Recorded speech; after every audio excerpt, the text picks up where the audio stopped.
नमस्कार, जी न्यूज के इस खास कार्यक्रम महाराष्ट्र एक कदम आगे में मैं आरजू साई आपका स्वागत करती हूं।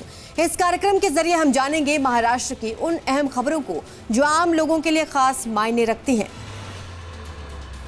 खाड़ी देशों में युद्ध के हालातों के बीच सोशल मीडिया पर लॉकडाउन को लेकर कई तरह की अफवाहें उड़ रही हैं। इन अफवाहों पर विराम लगाते हुए महाराष्ट्र के मुख्यमंत्री देवेंद्र फडणवीस ने स्थिति को स्पष्ट कर दिया है। खाड़ी देशों में जारी तनावपूर्ण स्थिति के कारण पिछले कुछ दिनों से सोशल मीडिया पर यह अफवाह तेजी से फैल रही थी कि भारत में फिर से लॉकडाउन लगाया जा सकता है। इन खबरों ने आम जनता के बीच चिंता का माहौल पैदा कर दिया। हालांकि मुख्यमंत्री देवेंद्र फडणवीस ने अब खुद सामने आकर इन खबरों का पूरी तरह खंडन किया है।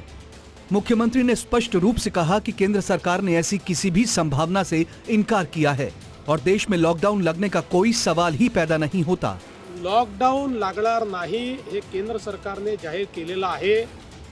जे लोक अशा अफवा पसरवता आहेत त्या सगळ्या लोकांवर फौजदारी कारवाई केली जाईल की खोट्या अफवा पसरवू नका, नाहीतर फौजदारी कारवाईला सामोरं जावं लागेल।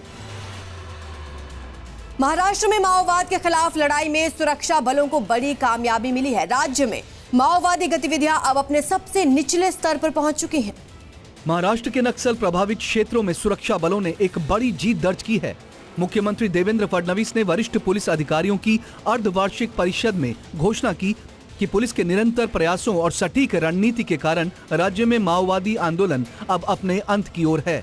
मुख्यमंत्री फडणवीस ने जवानों के मनोबल को बढ़ाने के लिए एक विशेष C60 पदक देने की भी घोषणा की। ये पदक उन जाबाज जवानों को दिया जाएगा जो दुर्गम क्षेत्रों में C60 यूनिट के साथ कम से कम 3 साल तक सेवा देंगे।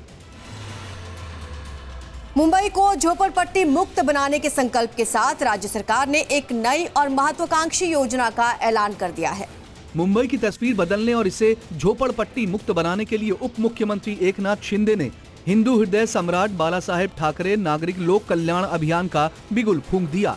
इस अभियान का मुख्य उद्देश्य मुंबई में स्लम पुनर्विकास की धीमी प्रक्रिया को तेज करना है ताकि लाखों परिवारों को पक्का और सुरक्षित घर मिल सके।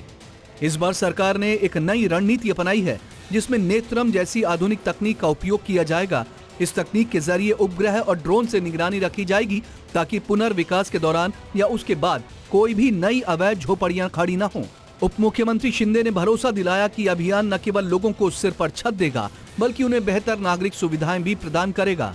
उप मुख्यमंत्री शिंदे ने कहा कि बाला साहेब ठाकरे का सपना था कि मुंबई का हर नागरिक सम्मानजनक जीवन जिए और ये कदम उसी दिशा में एक ठोस प्रयास है।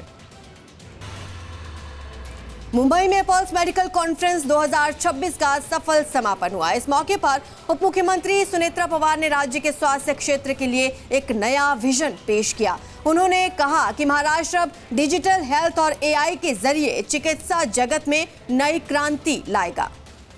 मुंबई में हुई 2 दिन की पल्स मेडिकल कॉन्फ्रेंस अब खत्म हो गई है। इस मौके पर राज्य की उप मुख्यमंत्री सुनेत्रा पवार ने एक बड़ी बात कही। उन्होंने कहा कि ये सिर्फ 2 दिनों का प्रोग्राम नहीं था बल्कि ये हमारी हेल्थ सर्विस के भविष्य की ओर एक बड़ा कदम है।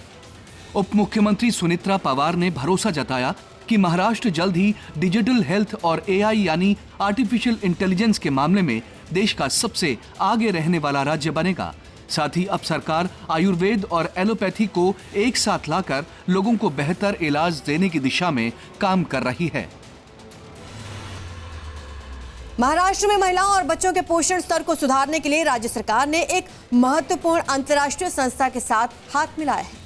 महाराष्ट्र से कुपोषण के कलंक को मिटाने के लिए राज्य सरकार ने एक बड़ा कदम उठाया है। महिला एवं बाल विकास विभाग ने अंतर्राष्ट्रीय स्तर पर प्रसिद्ध चिल्ड्रंस इन्वेस्टमेंट फंड फाउंडेशन के साथ 5 साल के लिए एक विशेष समझौते पर हस्ताक्षर किए। इस साझेदारी के तहत राज्य के दूर दराज के इलाकों विशेषकर आदिवासी क्षेत्रों में बच्चों और गर्भवती महिलाओं के खान पान और स्वास्थ्य सेवाओं पर विशेष ध्यान दिया जाएगा। मुख्यमंत्री देवेंद्र फडणवीस ने इस अवसर पर कहा कि ये समझौता राज्य के पोषण सूचकांक को नई ऊंचाइयों पर ले जाएगा। इस कार्यक्रम के माध्यम से डेटा आधारित निगरानी की जाएगी ताकि पोषण की कमी का समय रहते पता लगाया जा सके और उचित उपचार दिया जा सके। महाराष्ट्र एक कदम आगे में इस हफ्ते बस इतना ही। अगले हफ्ते नई विकास की खबरों के साथ फिर मुलाकात होगी। नमस्कार।